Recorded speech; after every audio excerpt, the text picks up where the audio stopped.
welcome back to another episode of Down the Toy Man, and thank you for joining. Before we unbox today, I wanted to mention two things. The first one is things look a little bit different today because of the lighting. That is actually because of my friend Andreas, and you can catch him on YouTube at Crazy Controller. Feel free to visit him. He has Nintendo Switch stuff going on there. I often watch it and go, I really regret selling my Nintendo Switch.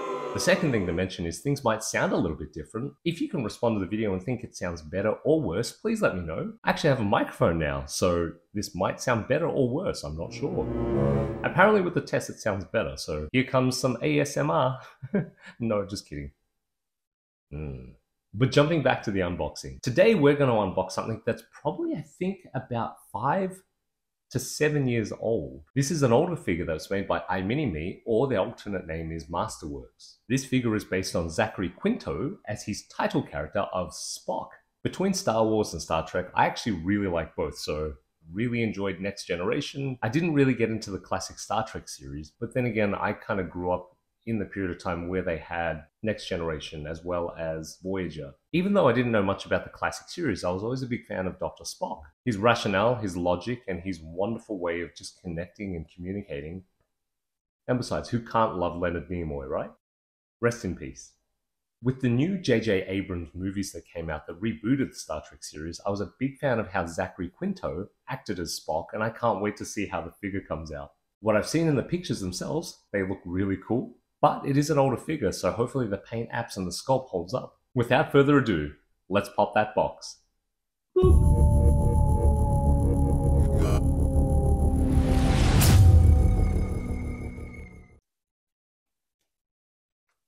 Okay. So this box traveled all the way from the UK. Let's see how it holds up. Before we open it up, what do we always say? Let's cut away from ourselves.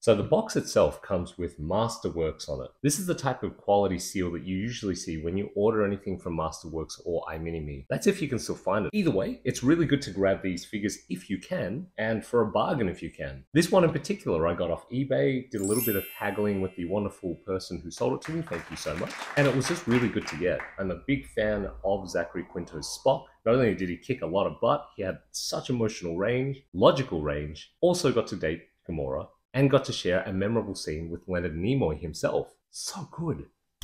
Also, his rendition of was amazing. Let's pop it open and see. Okay, two things that fell out of the box straight away. The first one is the wonderful Zachary Quinto as Spock. Very cool. And the second one is the Certificate of Authenticity. Congratulations on your purchase of the 1/6 collection of handmade, the Vulcan First Officer custom figure from the Masterworks sculpt team. Thank you. Okay, here we go.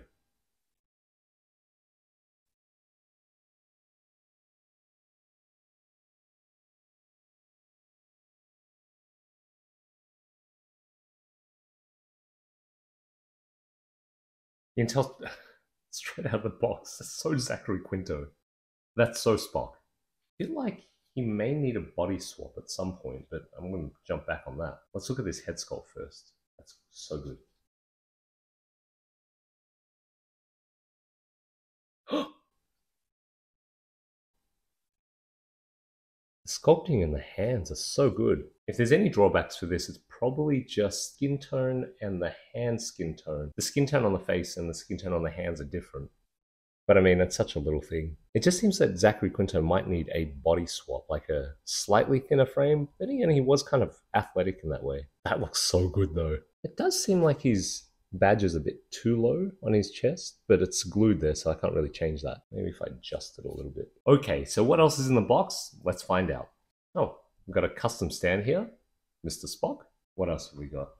We have more hands. Okay. We have a belt attachment We have another belt attachment, and we have our phaser. Looks like that phaser is set to stun, much like the figure, because it's stunning. And we have another belt attachment here. We have two different sensor parts here. My buddy Simon could probably tell me what these sensors are. I'm not sure if one of these is a tricorder.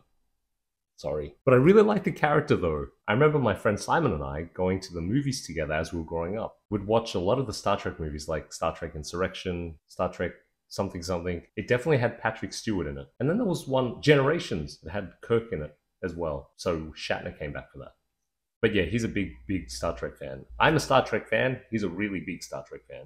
I'm a big Zachary Quinto fan. So those accessories would probably go on his belt here. I wonder if he has a belt. Ah, okay. He has a belt on the inside here. So at some point I'll look at attaching that. I know he's got hands for other stuff, but I don't know why I'd ever take him out of the this pose. I think I'd probably have his hand behind his back. I was thinking of a line that Leonard Nimoy and Zachary Quinto had.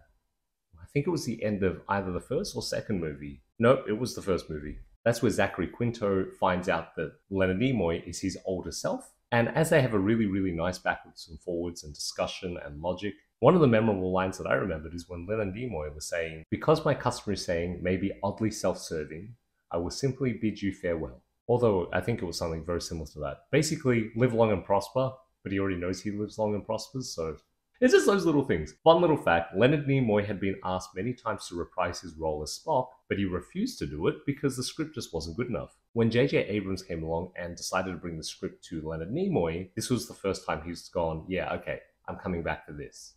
Which, for all of us, was a very good thing. It's one of his last roles that he ever had on film, and he nailed it, and it was so memorable. I remember being in the cinema and seeing Spock turn up, old Spock, and I'm like, oh my gosh. It's one of those very interesting things. Commander Spock being half Vulcan and half human, as well as dealing with logic and emotion, also being a stickler to the rules, but being very black and white about what is right and what is wrong, what is logical, what is illogical, what is moral, what is immoral. Spock has always walked this fine line between that, and I find him an incredibly compelling character for that. Also, he had a hell of a showdown with Khan in Into Darkness, which was super cool. Just watching him go ham and cheese when he was trying to deal with his emotion of how he felt with Kirk. When he sees red at the end of his fight, when he finally gets some footing, when he's fighting Khan, when he clubs him in the head, when he flips him, like...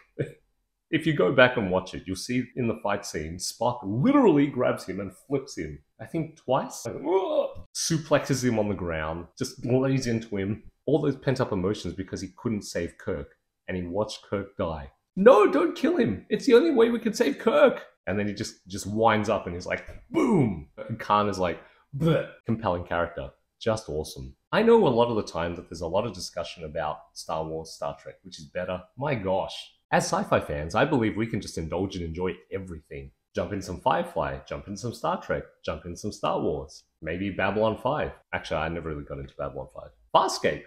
SG-1. Stargate. I also love Stargate, but that's mostly because that has Richard Dean Anderson / MacGyver in it. Having an SG-1 custom would be awesome. Having Jack O'Neill would be.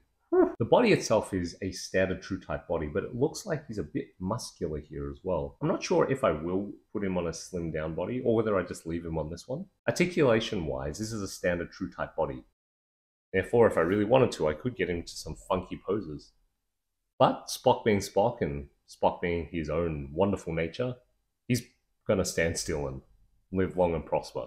God! One of the funny things is, when I got this particular figure and I bidded on him, I was thinking to myself, if you get Spock, surely you must have to get Kirk as well. You know, Chris Pine is an interesting actor where he always seems like he's almost a leading man. And in Star Trek he was. He led that very well, but Spock definitely stole the show. I have seen the Masterworks version of Kirk, which is good, but they nailed Spock.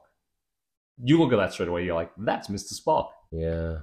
I might have to do something with the arms because his bicep really looks like it's chunky. Or maybe that's just a posing thing. I'll just work that out. Either way, awesome figure. I can't wait to set him up. As always, I'm going to do a little video of him after the jump. But until next time, collectors look after collectors. I'll see you in the next episode.